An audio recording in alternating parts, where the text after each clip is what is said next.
How to write dialogue in a narrative. Every time you have a new speaker in your writing, you need 3 things.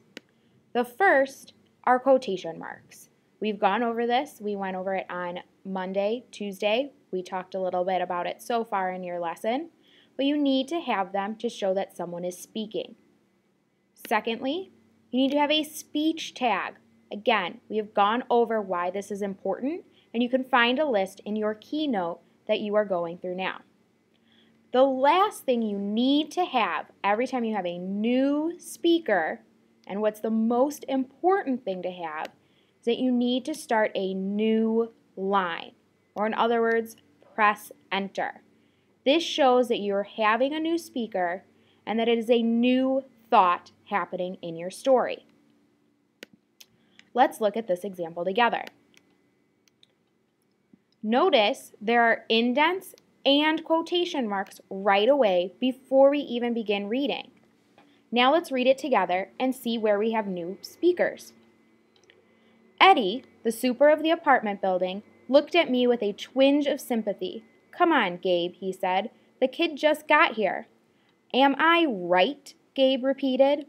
Eddie scowled into his bowl of pretzels. The other 2 guys passed gas in harmony. "Fine," I said. I dug a wad of dollars out of my pocket and threw the money on the table. "I hope you lose."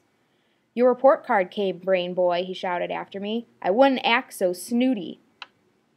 In this first part, we have Eddie, the super, talking first. So his stays with this first part because this is who is speaking. Next, Gabe begins to speak. So we entered down and we tabbed over. And we wrote what Gabe said. We continued this throughout the entire paragraph. On the next slide, we have another paragraph. Well, what is wrong with this paragraph? I can tell just by looking that there are no quotation marks and there are no new lines. As we've said, every time you have a new speaker, you have to have a new line and you need those quotation marks. Just like in this example. So let's go through and see if we can find our speech tags. If you find speech tags, you'll be able to more easily identify where you need your new lines. I told him Papa was fine and handed him the slip my grandpa had given me. "They sure are some fine-looking pups," he said. "You'll have to go around to the door. I'm sure my feet never touched the ground as I flew around the building." He unlocked the door and I stepped in looking for my dogs. I couldn't see anything but boxes, barrels, old trunks, and some rolls of barbed wire. The kindly station master walked over to one of the boxes. Do you want box and all?" he asked. I told him I didn't want the box.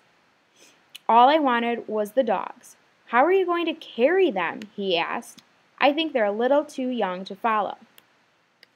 Something else that needs to be pointed out is that even though we have "I told him," there will not be any quotes here, but is a different speaker. In this case, I, the narrator, is speaking. Whereas on our next part down here, we have he. Another spot where this happens is when it talks about the kindly station master. This is a new person, so we are going to enter down when we rewrite this paragraph.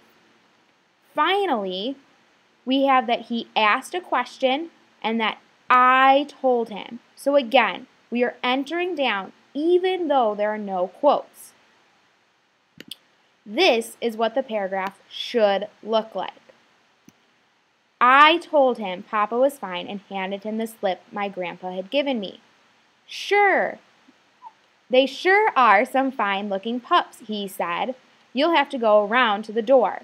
Notice that we stuck with our "I told," and then we entered down and tabbed over for our new speaker.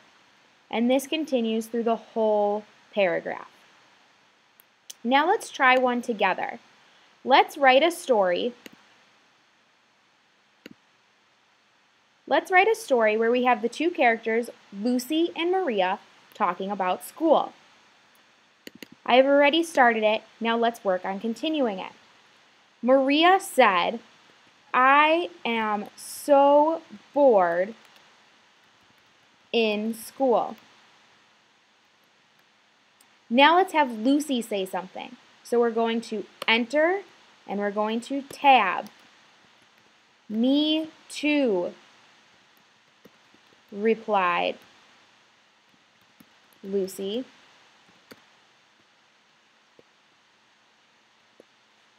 "I know this is important to learn, but I'm so tired I can't concentrate." Notice that we had Maria say something first. We showed her lines through the quotation marks. Then we entered and we tabbed over to show Lucy's reply. Now, if we wanted Maria to reply back to what Lucy said, we would again enter down and tab over, but this time you do not need a speech tag. You can just begin writing. "I know my stomach is growling and it is all I can think about." Now, by having it enter down and tab over, we know that it is a new speaker. But we don't have to have the speech tag because our conversation is between Lucy and Maria.